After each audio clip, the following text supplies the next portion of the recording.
Again, it's being led by Dr. Sarah Babb, and she's going to be focusing on building flexibility and resilience at work to sustain performance and well-being. So, as you know, these sessions are aimed at our young geoscientists, and the session will explore how resilience goes beyond simply recovering from challenges. It's about adapting, learning, and maintaining performance through change. So Sarah's got heaps of experience in leadership development and research in leader identity formation. And she's going to highlight how self-awareness, flexibility, and supportive habits enable individuals and teams to thrive under pressure. So welcome, everybody, and welcome, Sarah. I'm going to hand over to you, Super. and you're good to go. Yeah, thank you. And hello to everybody, and thanks so much for having me again. I was trying to see if I recognize names from last time. Some maybe were able to join, and some are perhaps new. So this topic is a standalone, but I think it really does lay the basis for so much and how we choose to work in a way that we can thrive in the workplace. So what I'd like to do is share some slides. There's also a brief video I'd like to share as we go through things. And as usual, for me, this is very much in a flexible session. We'll be keeping an eye on the chat for questions, for comments. I do invite you to raise your hand if you want to speak up or have a question or make a comment. I really do see this as being an interactive session to really support you. So I'll start sharing some slides, and that's what I had prepared in terms of this hour to actually work through. So let me get straight in. What's interesting for me about this topic is why do we see flexibility as important? How do we build resilience in a way it's sustainable? And what is the link with well-being? And for me, they're a very important triumvirate or triangle of issues. So what I thought to start with is really, as we're embarking or developing or growing in our career, how important it is to have flexibility as one of your core skills and mindsets. And I'm using those words intentionally. So this is a capacity that we actually need to work on. How do we remain flexible when actually maybe all we're yearning for is stability and predictability and control, when our world is not that? So that's really the premise of when you're looking at your own strengths and you're looking at what you need to build to sustain performance. That's a bedrock. Then I do want to talk about the role of stress. So what role does stress play in terms of our performance and our well-being? What holds us back? I think I always like to look at reality, what limits us in building a way of being resilient and flexible in this world. And then how does it link to, if we are that, how can we build our well-being and our habits to sustain that? So I'd like to be quite practical, but also for you to take this moment to actually reflect on yourself. So I hope, as usual, that you have a notepad or somewhere where you can make notes. And as mentioned, I will do my best. And I'm sure Nolene and Kate will also call out if there's any particular questions or comments as we go. So let's get into it. And please add to this too of why is flexibility important for us in this profession. And I think we know really how much the world is changing, in particular in your areas of work, that there is both the digital transformation, which is changing how you do work, but also the nature of what you're looking at is changing all the time. And the intention of how do we actually build systems that are sustainable for the globe.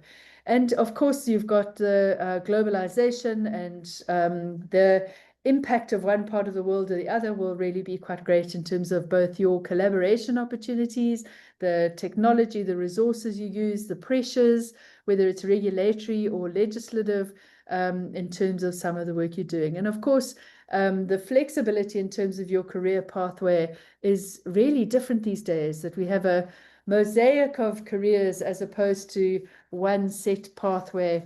We might switch sectors, we might switch regions or organizations, but even roles. So this really sets the theme for us, saying that flexibility is so important to us.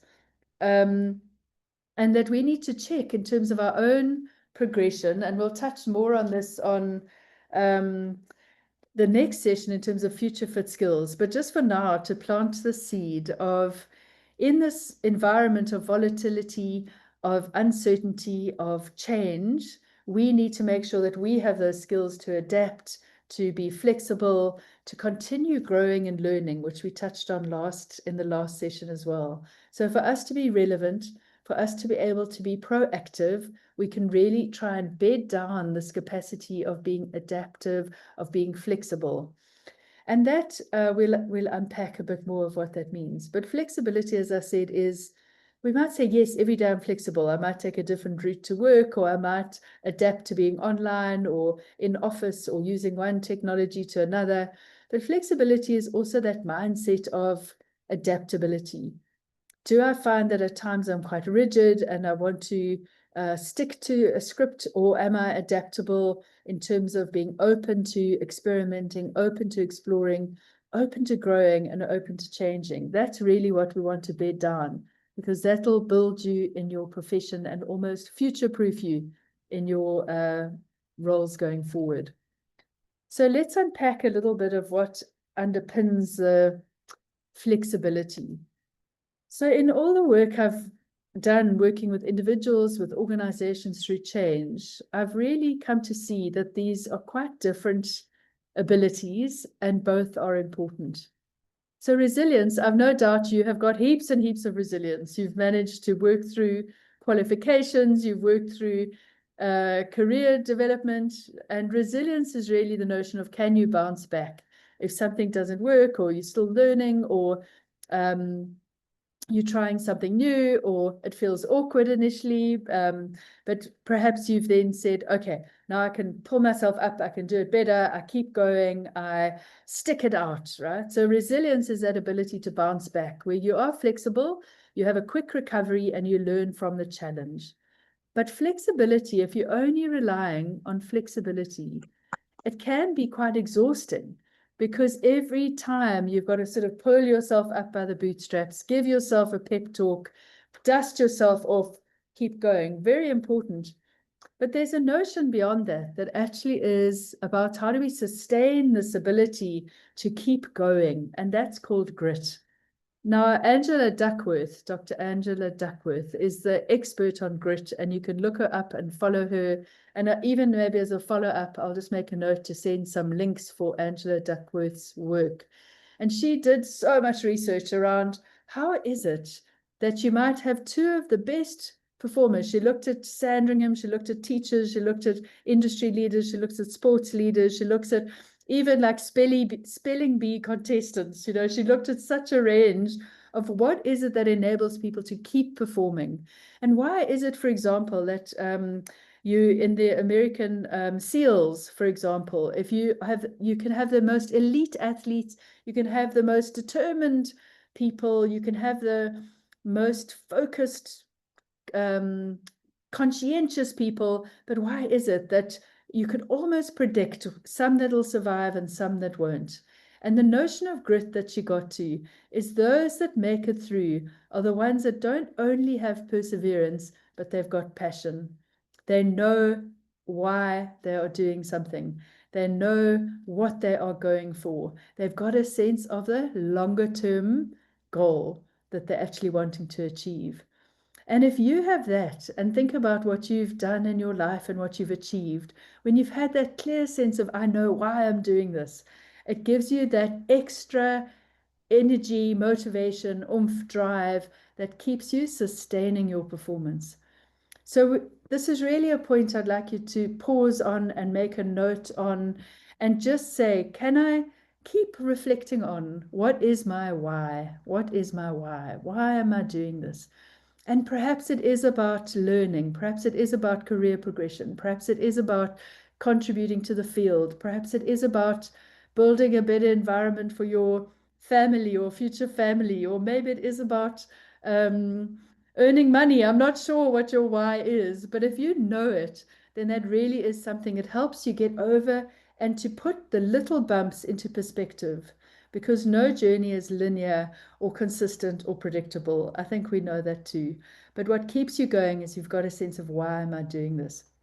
So on a very anecdotal, personal level, this was such a aha moment for me. Of course, it has been through my life and my work, but most recently on my PhD journey, I realized that I had resilience, but it was going on a bit too long. So my PhD took me 6 years to complete because I was doing it part-time. I had work and family and other commitments. And at one stage, I just said, why am I doing this? What's going to get me through to end it? And it actually reminded me that my purpose for this was actually for my daughter, to show her that anything is possible, to show her that no matter what, if you're passionate about something, you can achieve it.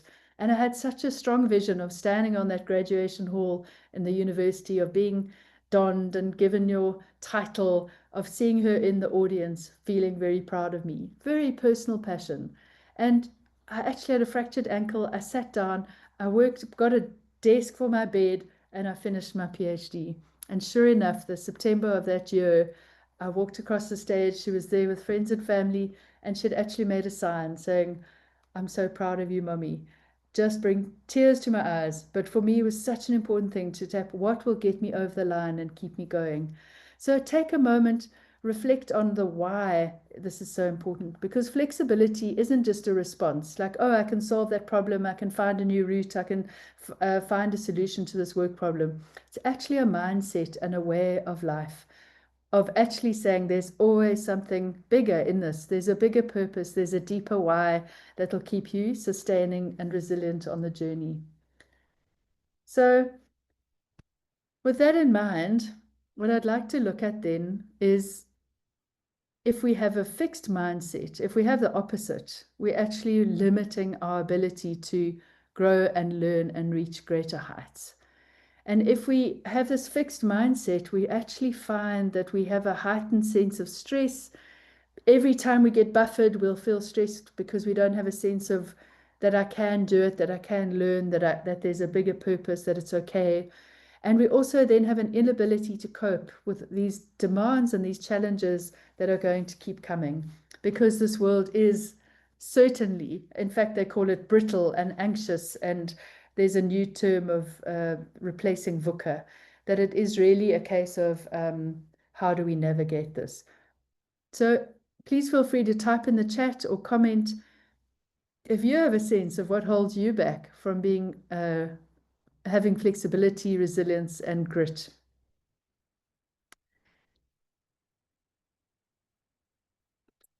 From a sort of overview of some of the thoughts that came to mind in preparation for this, and what I've seen is a lot of our inner narratives that hold us back. So if we believe, if only this change would stop, can I just get on with my job?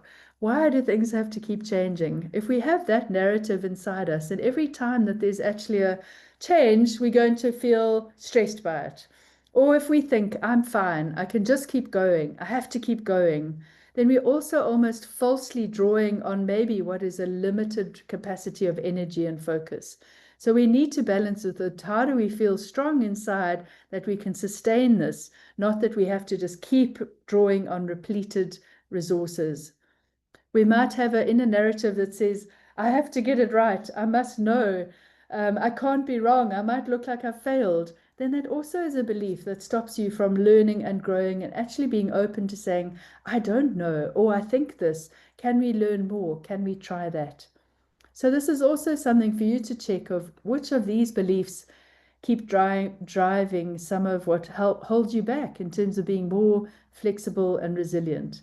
So some of those inner narratives, that voice in the head that says, try and avoid the change, don't try it because you might fail. Or when we try and control something so much so when we actually can't. We might also in our minds ruminate, we might catastrophize things, we neglect our self-care if we're feeling really stressed, we might even suppress what we need or know. So this is something to think about for yourselves. If there are these narratives, how can we reframe them to actually say, change is normal. I don't know everything. I can keep learning. I don't have to control everything. I can reach out. I can also pause to say, let me reflect, let me step back, and find the best way through something. So that's the notion of what's holding us back from grit and determination. So then what is the stress that we're trying to avoid or not avoid, and is it good or bad? So to sustain our performance, we also need to understand ourselves in this journey or cycle of stress and understand when it becomes good or bad. So if you start off, if I just pull out a pointer, if we start off here, if you have too little stress, I don't know if any of you can remember having too little stress or being bored. I'd love to feel bored. That's my aim for December. Nobody can understand it. I'm like, can I feel please just feel bored. Then what you find is that you're actually inactive and actually your performance is low, and maybe it doesn't matter if it's on holiday, and it doesn't matter. What you want to get to, and you can probably relate to this, is sort of an optimum level of stress where it's healthy tension, you're motivated, there's a goal, you know what to achieve. You actually need that bit of stress to give you a bit of adrenaline. Maybe you're running a race, or maybe you've achieving a task, or you've got a new challenge or a project. It's healthy. You feel alive. You feel like you can reach peak performance. It's really good. You're aroused. You have a good level of performance. What we often don't notice, however, is when we slip over into overload. And this is where it begins to be a slippery slope. This is where that inner narrative says, just keep going. What's wrong with you? Don't stop. You've got to fix it. Take on more, prove you know it, show that you can. And we drive ourselves often to a point of exhaustion. And this is where physically it can actually be quite dangerous. We might have anxiety or threat, and we might even reach burnout. So burnout is when you've actually, your capacity physiologically and physically actually cannot manage, because your cortisol levels are so high, your immune system is suppressed, your capacity to deal with information and to make decisions is severely limited. So this again is a journey for you to understand, am I maybe too, or can I preempt in terms of well-being, not getting into the exhaustion side, and rather that I can learn to recover at that stage so that I can keep a healthy level of stress. So the types of stress is that you have eustress, which is the good stress. It can be acute, so maybe you have an accident or something challenges you, and that could be healthy. Episodic stress is when maybe it's the same issues coming to you. Chronic stress is when you have maybe an internal trauma, or you have a constant issue that you're dealing with that then would lead you into the dangerous zone. So knowing what's happening, knowing within yourself. So when it's just an acute stress or a eustress, what happens, let's look at this. We have two systems in our bodies that deal with stress differently. The first is when there's an issue that hits you, then it's like immediately your brain releases a whole process where you have adrenaline. And that from your amygdala is saying, should I fight, flight, fawn? How do I deal with it? It's temporary. I can run away from the lion. I can tackle the problem. And then your body finds a natural way. And actually, it's like 8 hours, believe it or not, for that to work its way out of your system to find a balance again. Cortisol, however, is when you have a different response in your body, where your body now is releasing over your saying the wrong word, your pancreas releases in cortisol, which actually triggers to your body saying you need to give all your attention to your brain, and you suppress your immune system, you suppress your functionality of your body, because you've got to keep dealing with this chronic issue. High levels of cortisol also reduce insulin and have a long physiological effect on your body. So it's really important that we understand in what points are we where and how do we recover. Because well-being is what's going to actually fuel your flexibility. And your habits are what's going to sustain your grit. So I'm actually going to stop sharing them a moment and see if there are any questions, because, there we go, there are comments. So yes, I get stressed by change, but it's because I'm still unsure of my position or inexperienced. So so still trying to find my feet, wanting to get the first thing right before I try anything new. It has caused stress, but I just need to work through it and adapt. My why is very strong. Thanks so much for sharing that, Estelle. knowing your why, and also knowing it's also fine to not know you if you are new in a position and you're trying things, and also good to be able to chunk up this big task into smaller pieces. So as you chunk it up, so you've got a big task, you chunk it into 10 steps, manageable steps. That also does, as you say, you're learning the right way to do it, but you're also building confidence. So competence and confidence go in the same loop. So if you can do the right things, lots of the right things, and get them, your confidence is better, you'll feel more capable to challenge or take on the next challenge or the next task. So really useful insights, and being clear on the why is what will keep you going. So far, what we've been talking about is this notion of flexibility and adaptability is a really important capacity to build for your profession, for the world where you're going. In order to have that flexibility, we need to check, how is my resilience that I can manage tasks, but do I have a grit that holds me going forward?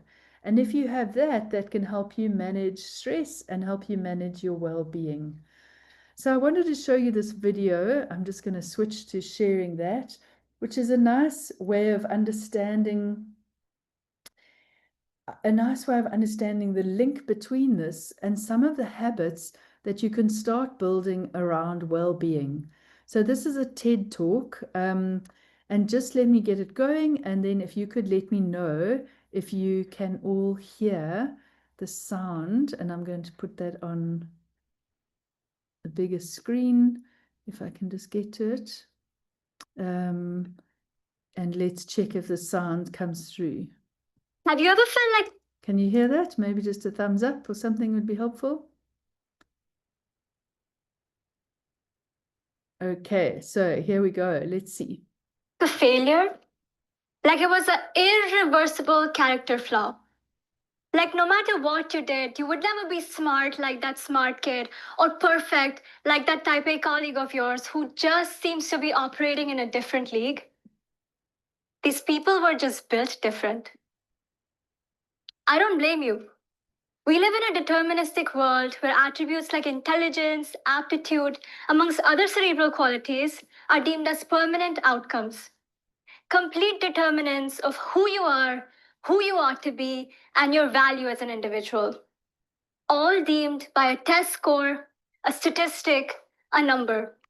Like they're irreversible facts. It is then easy to take one failure and credit it to be a beginning of a multitude of many to come. When we touch here, maybe just try this, ladies and gentlemen. That feels nice, yeah? That's a good. So just do that because it feels comfortable. There you go. In a world that loves to glorify the naturally gifted, it is easy to take your failure as your prophecy.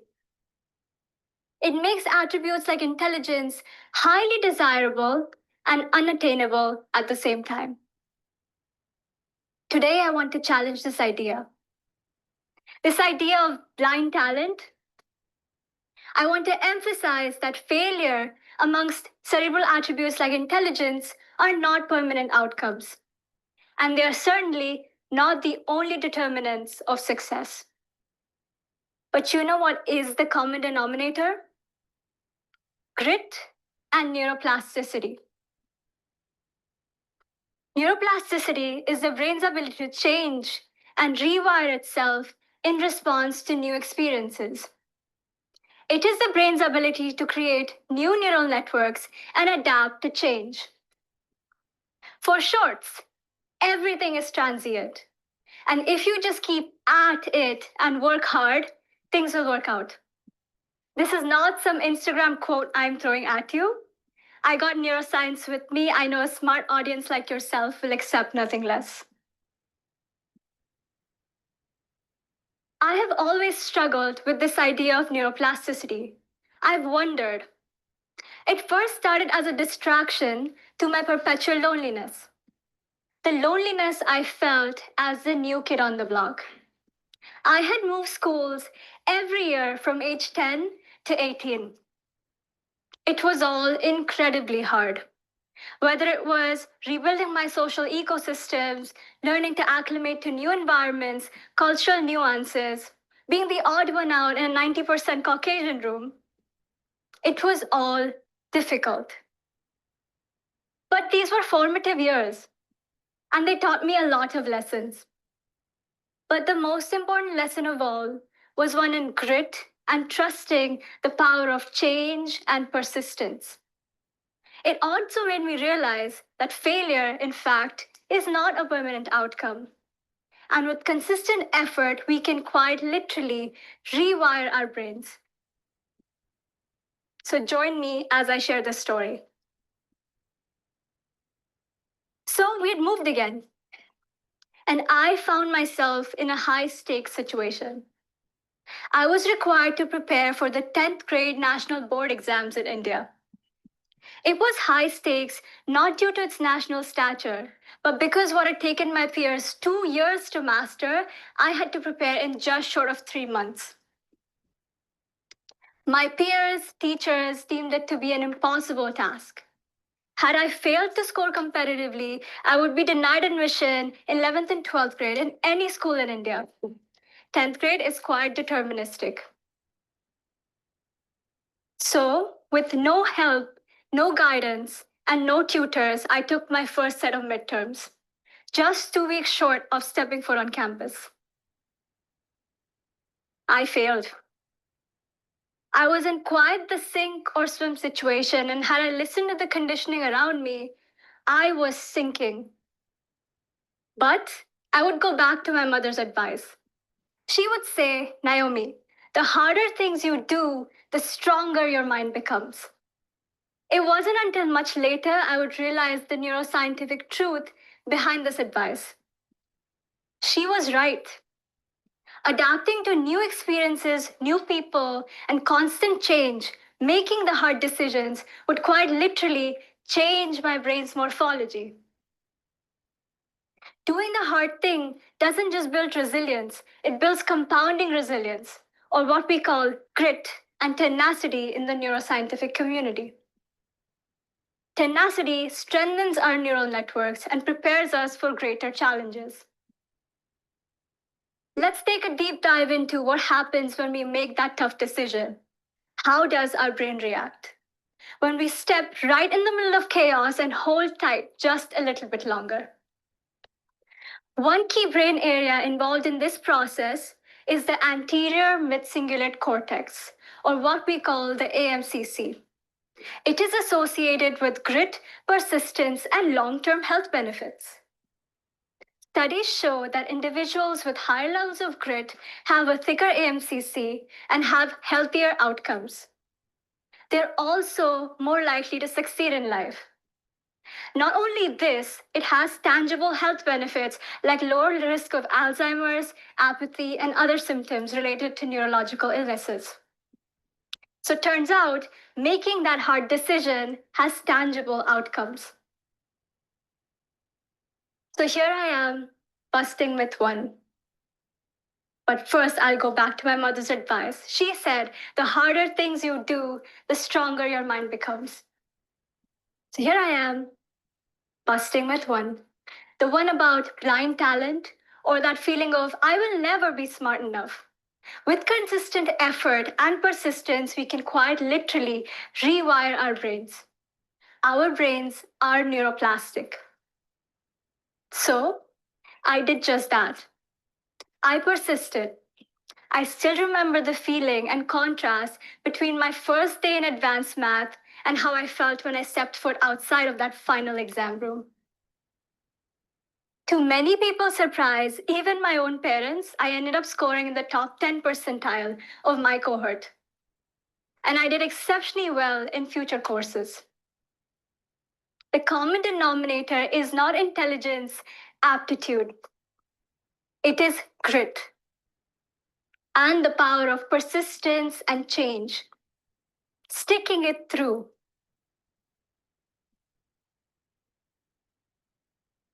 Amongst the chaos and the moving and the traveling, I realized that failure isn't a permanent outcome.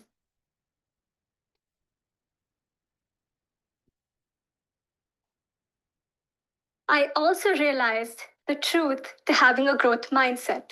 While I sought to learn more about neuroplasticity and meditation, I stumbled into meditation. You might ask, how did I know grit was the answer? How did I figure it out? The answer is in my next door nosy neighbor. Amongst the chaos of moving, traveling, acclimating to new environments, my very concerned Indian mother expressed that she wanted me to grow taller. She wanted to stretch me out to at least 5'2". Let's just say it was a good attempt. So we had tried everything: vitamins, Horlicks for the Indian people in the audience, and other methods. Nothing seemed to work. But my nosy neighbor suggested we try yoga. My mother, determined to stretch me out, got me into yoga class. While it did not do much for my vertical growth, it helped me understand what the growth mindset could do for me psychologically. Dr. Carol Dweck, a world-renowned researcher, did a study on 10-year-olds. These 10-year-olds were given math problems. These were highly complex, something to the effect of if I asked one of you to solve the Riemann hypothesis. This AI tool will create a stunning ebook direct from your content, whether it's a Microsoft Word document. There we go. I see some of you don't know what that means. That is precisely my point. These kids met the problems in fear. Some of them said things like, I don't know what that means. I'm not smart enough. These were said to have a fixed mindset. Others met these with enthusiasm and interest, said something to the effect of, I'm interested. This is really exciting. They were said to have a growth mindset.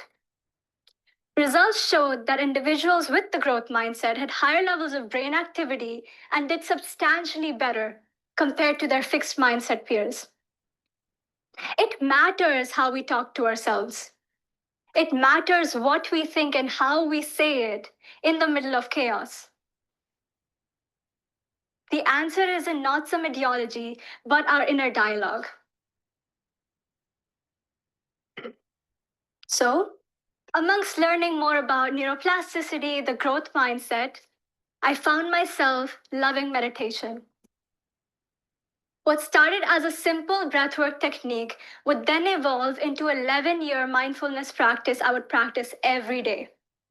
I did it this morning. Meditation isn't just a relaxation tool. It's transformational for resilience building and grit. Before I go into it further, I would like us to do a meditation exercise. Please do this, everybody. Take a deep breath in and out. Another one in, out. Now, as we all sit here, I would like us to think of an intention. You can close your eyes if it helps you concentrate. Think of something you want to change, something that you go get. That something can be anything, something that's gotten in the way, your inner dialogue, that intention. I see some of you have it. Great. Open your eyes, take another deep breath in and out. Now look at the partner sitting next to you. Don't break eye contact, this might be awkward. Now we're going to do 3 sets of breath work. Inhale for 4, hold for 6, exhale for 8. You might run out of breath, but that's okay. Try it. Inhale. 2, 3, 4, 5. Hold. 1, 2, 3, 4, 5, 6. Exhale. Inhale. Hold. Exhale. Do it with all your breath this time. Inhale. Hold. And exhale. Now imagine telling that intention to the partner. You don't have to voice it, just imagine telling it to them. What it would be like if you had achieved it. Take another deep breath in, out. You can break eye contact now. Meditation isn't some relaxation tool. It is transformational. A study showed that in a 4-day intervention, participants who practiced meditation for just those 4 days had higher resilience and grit scores. They were also on higher levels of mindfulness than their peers. 3 months post-intervention. Meditation has sustaining effects on grit and resilience. It sets you up for success.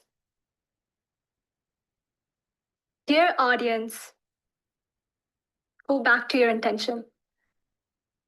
How do you talk to yourself in the middle of chaos? What do you tell yourself? Can you view things differently now? Perhaps give meditation a try? Even if it is just for 5 minutes? Failure, success, intelligence, aptitude, everything is transient, I mean. And you hold the power to change your outcome. This is what the study found. Higher levels of grit and relaxation compared to a control group. Dear audience, you hold the power to change your outcome. The answer lies not in some ideology, not in your intelligence, but in your grit, in your AMCC. You got this, just like 10-year-old Naomi did. Thank you. Right, so what do you think? What stands out for you from that video? Please type in the chat, raise your hand or speak up if you want to.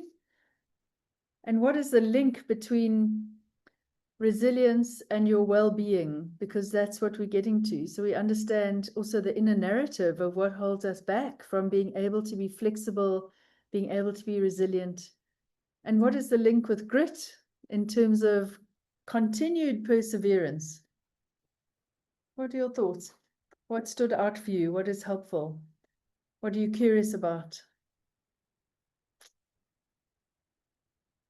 I loved some of her quotes as well. Failure isn't permanent.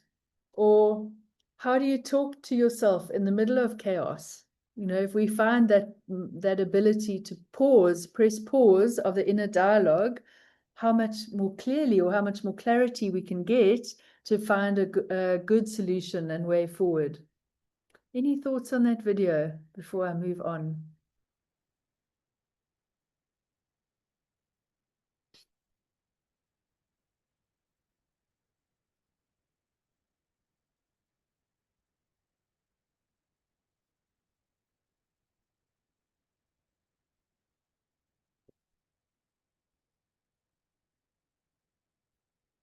Lovely story there. Yeah, if we believe we can, if we believe that's possible, then we can actually, are amazing how our brain can actually adapt and become stronger. So I love that thought too. We become stronger through change and learning from it. And so as much as I'm not pushing meditation on you, what I am really wanting to talk about now is the notion of well-being. So what is well-being? So we know that if we have a fixed mindset, if we have this inner stress, if we push ourselves beyond helpful or healthy stress, it becomes harder to actually maintain our own well-being. But equally, our well-being fuels our flexibility. So let's just take a moment to also consider what is well-being to us and how do we consciously build it? Because the busier we get, the more we're in our heads, the more we're actively solving work issues, we might be neglecting our own care. So this is not also a nice to have, this is almost an ingredient to help you through things. So I think the research is also becoming a lot clearer in terms of our physical energy and well-being is a lot of it is fueled by sleep. So Ariana Huffington, who wrote the book Thrive, and she set up Huffington Post, she always jokes she went on a mission of promoting good sleep habits, and she always said you sleep your way to the top, which was quite funny, the way she talks about that. So good sleep, 7 to 8 hours every night, having a good build up to your sleep, treating your sleep time the importance of an appointment. So not having your phone, the blue light triggers your brain that it is still daylight. So actually having an hour without gadgets before you get to sleep. Making sure you get enough movement every day. I'm not sure if 10,000 steps is right, but what is your physical activity? It might be yoga, it might be jogging, it might be CrossFit. What is that movement that keeps your body focused? And then, of course, nutrition. Clean eating is on its way back. So important. I actually heard a talk 2 weeks ago where they said every week you should have 30 different types of vegetables. And I'm not sure I can even compile a list of 30 different types of vegetables, but it did make me think of, and of course, the importance of protein is just so important. Do we have enough protein, about 10 grams per kilogram? Am I getting that right, or the other way around? Of protein every day for your clarity, for your emotional control. There's a direct link between your gut health, and your intelligence and emotional response. Well-being is also, how do you feel emotionally? Do you feel triggered? Do you feel imbalanced? Do you feel that you respond? You're very reactive. So really, understanding your emotions and being able to regulate them is also part of your well-being. That's not saying don't have emotions, but it's saying you're more aware of them and you can have that moment of pause before you react. So, and this is where the speaker was talking about meditation is such a good way of calming the inner voice. So you can see, why am I getting angry here? Why am I feeling fearful here? And it gives you a chance to almost regulate before you respond. Well-being emotionally. The other part of well-being is, are you clear on your why? That purpose and meaning is what gives you a sense of well-being, of passion, of motivation, even of joy. Dare we say that joy comes into this too? Social connection, again, we know we are social beings as humans. So do we have enough of a support buffer around us, whether that's a colleague support group, whether it's a professional support group like you have here, be it family or friends? Really important to have social connection, that you don't feel isolated, especially in times of stress. Mental flexibility, we've spoken about. Can you move your brain to see things from different perspectives? And I cannot emphasize enough, to avoid burnout and getting to the negative side of stress, is to have enough recovery and rest. This is not necessarily sleep. Have you ever had a notion where you've slept well, but you don't feel rested? This is recovery. If you think of sports people, how little time they're actually in peak performance in the match, on the field, in the pitch. A lot of that is obviously practice, but also recovery. So it might be a hobby, it might be something different, it might be just a break from your scenery.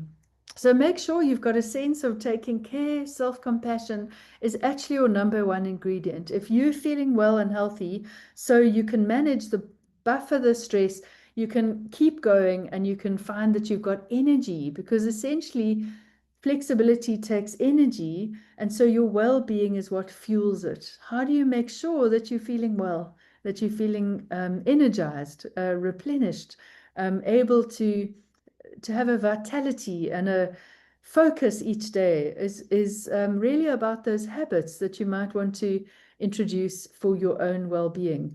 Isn't that ironic that we talk about taking care of oneself so that you can be strong for others?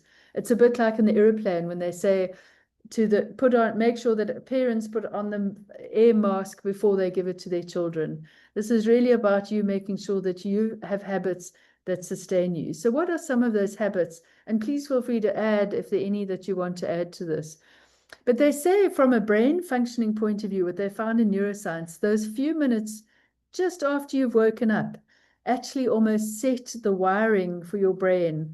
And most often we fall back to those old inner narratives, those old ways of thinking. So if you just take those first 5 to 10 minutes to be quiet, to breathe, to set an intention, it actually sets your tone and starts wiring your brain to notice the positive, to be aware. Isn't that interesting? I know many of us sort of wake up and we're immediately scrolling in our gadgets. So it's a good reminder to have a habit at the beginning of the morning. At the end of the day, what's really nice, and I'm sure I've mentioned this before, is to have a mini reflection. So even 10 minutes to say what's working. So you can bed down. You can almost celebrate. You can acknowledge. You can build that positivity around things are working. We don't get stuck just in what the problem is, but actually acknowledge what's working. What did I do well? And then, of course, you can say, what can I adjust tomorrow? Because as we've heard, nothing is permanent. Tomorrow you can do things differently. You can course correct. You can be adaptable. You can try new things. So this reflection at the end of the day becomes part of a habit. What worked? What can I adjust? Really builds your flexibility and also your sense of wellness. So we don't go down the rabbit hole of all's wrong, I've failed, it's never going to work, but that we can always be looking at how you can keep that growth mindset. So growing self-awareness, really important that you're just reflecting. So important in terms of your career, your performance, your decisions. Are you aware of what's going on inside? What's serving you, what's not serving you? Another habit, really every day, to have a sense of physical activation, helps your mood, gets the serotonin going and other chemicals, improves your stamina. So each day, whether it's indoors on a walker, treadmill, whether it's outdoors, whether it's swimming, whether it's just stretching, whatever works for you. So it's the internal work, the external work. And then, of course, from a planning point of view, so that it doesn't feel impossible, is that we chunk up. We connect with others. Have you got a sense of the 1 or 2 people that you can go to support you? And mindfulness is that ability to literally slow down in times of change and flexibility and adaptability. Slow down. The breathing really works. They call it box breathing. So even breathe in for 4, hold for 4, release for 4. Even 5 minutes, you'll just notice your whole nervous system calming down. And that means that blood can flow to your prefrontal cortex, which is where you think. So this also, when you slow things down, it gives your brain a chance to catch up, to join the dots, to actually be more productive, to solve problems in the time of chaos or change. So really, really important, and just habits every day. Sleep discipline, I've mentioned that already. There really are strong links with your sleep being able to rejuvenate your brain, your emotional regulation, your nervous system regulation, your capacity to operate. I don't know if you've remember feeling exhausted and just how that limits your ability to perform. And then celebrate. We don't celebrate enough, actually celebrate when you've achieved, or when you've stuck through something, when you felt like you're learning and growing, when you've learned from a failure, not just the old success metrics, but celebrating internally.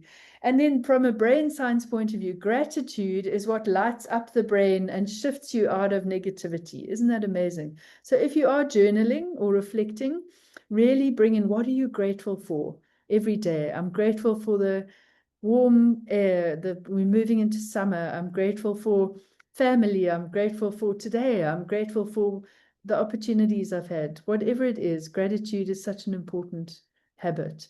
So I hope those are some practical ideas you can take forward to actually build your habits of well-being. So every day we must really just pause to say, how am I doing?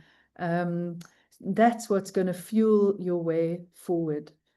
I'm going to stop sharing again and see what's coming through the chat. So just in sum then, what we've shared is a notion of, first of all, why we need flexibility and adaptability. That actually means that we need to have the capacity to work with it, and grit and knowing why helps that. Knowing that our inner narratives actually help us, prevent us from being resilient and actually help us become more stressed. And that being stressed means we're not able to adapt and work with the flow. So well-being is really the starting point of all of this, and the end point, oddly enough. So if we're able to be flexible and adaptive, we feel a greater sense of well-being. And if we feel well, then we have a greater possibility of adapting. So really quite a circular experience there. Again, I'm asking if there are any questions or comments or experiences that you'd like to raise. Some food for thought. I do hope that you are journaling and taking things forward so that this can be very practical for you. I did allow some time for questions, so I really am here. And think of your own experiences, times when you felt overwhelmed or just not resilient, not able to step up again. And oddly enough, then we often fall down the spiral of then bad habits of overeating or not eating regularly, or retreating, of not being, when we don't engage socially, when we think we've got to sort it out, when we beat ourselves up internally. A very negative cycle that's sometimes hard to get out of, can lead to other challenges, right? So this is trying to be proactive, to say, actually, if you take care, just take care of yourselves in terms of what are you thinking, what are you going for, and how you can actually keep sustaining, because that's the big point. This is the long game. This is the marathon. This is not the short sprint. And just how you can actually thrive and have a exciting career if you're open and looking for that opportunity. I see, thanks in the comment, a great for meditations working for you. Painting, yeah, I love that. So there's meditative things we can do too. Oddly enough, I do puzzles. My daughter thinks I'm terribly boring, but I'm like, I find that helps me just zone out. Creative, they say a creative activity, Kate, is so enriching for your brain. It helps fire up both hemispheres of the brain. So music, painting, and I think a lot of people during COVID picked up that creativity again, like baking bread or whatever the case is. Yes, I love your question. Neurodivergence is my passion. I'm ADHD myself, late diagnosed, quite a revelation for me in terms of understanding my cycles. And I think you're quite right. So the ADHD brain seeks dopamine. So we're absolutely driven in that stress cycle of wanting to seek a new activity, of keeping going, of looking for that hyper focus, which is so inspiring and one of our strengths. The strengths of that hyper focus, solving problems, dealing with issues. But you're quite right. Burnout hits harder because there's a physiological process behind that too. So what we want to do is really be aware of our patterns of hyperfocus, and when we are finding we're not engaged, and see if we can find a balance between those things. But mostly it's also being proactive to preempt not getting to that burnout cycle. So that means actually more well-being care. That means actually nutrition. That means actually the physical activity, which feeds our dopamine in other ways. I started CrossFit because it gives me that dopamine hit. I never thought in a million years I'd love CrossFit, and I love other things, as Nolene knows, used to paraglide and scuba dive, but healthy ways to feed the dopamine rather than just being hyper-focused on work activities. So sleep is really important as well. So it's really the same, but it's being aware of what are the points and where can we make sure that we are regulating our attention, our emotions, and our physical activities too. And when we're in burnout, it really does mean that we take care not to keep going, because that's where it becomes really difficult. I hope that helps. And thank you so much for the question. And it really comes back to us all being self-aware of what our needs and where we are. So let's see another one. When you did your dissertation in geology, you were stressed so much. I would take in and out big breaths. That's brilliant. It wasn't quiet breaths, so people would look at me.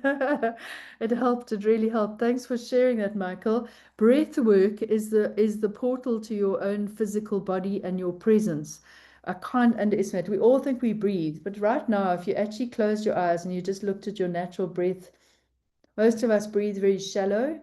Which means we're not getting enough oxygen. Why do we need oxygen? Oxygen goes to our brain in terms of being able to think, to regulate, to calm down. When we're breathing in a shallow way, we're signaling to our body stress, fight, flight. Our adrenal glands are, our adrenaline is in overload because we're looking for what's wrong. So it actually signals to the body you can calm down, you're safe, you don't need to be in that mode. So there's physical reasons, but also mental reasons, that it quietens the clutter down. So that's amazing you came to that practice in a heightened stress environment.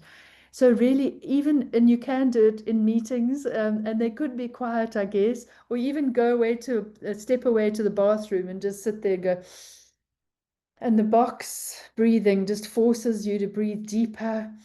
You can imagine filling in your from your diaphragm and the like to actually bring in what you need for oxygen point of view. Thank you for sharing those. So really simple. These are simple habits. These are simple tricks on how we can maintain presence in the moment, but we can also be building to the mindset that says every situation I can grow and I can keep persevering. And you know what, Michael, going through that stress means that you've already built some wiring in your brain that you know the next time the challenge comes, you know that you can do it. So your confidence is built in that too. So I think that draws me to a close in terms of a timing point of view. It's always very interesting for me. So thank you so much. Oh, thanks so much, Sarah. That was absolutely fascinating. I definitely related to the inner voice. It's Yes. very hard to keep that voice quiet. If there are no further questions or comments, we can let Sarah get on with her day. But thank you again, Sarah. Seriously, that was just incredible. So good. And as usual, I'll share the slides so you can reference that as well, for one's own reflections as well. We will do. And also remember that we'll be putting the recording onto our YouTube channel. So share it with friends or go back and refresh yourselves with what Sarah has been saying. And we'll see you next month, Sarah. Thank you. Yes, and we'll be looking at the future fit skills. So also another great topic. Thank you. Great. Thanks so much.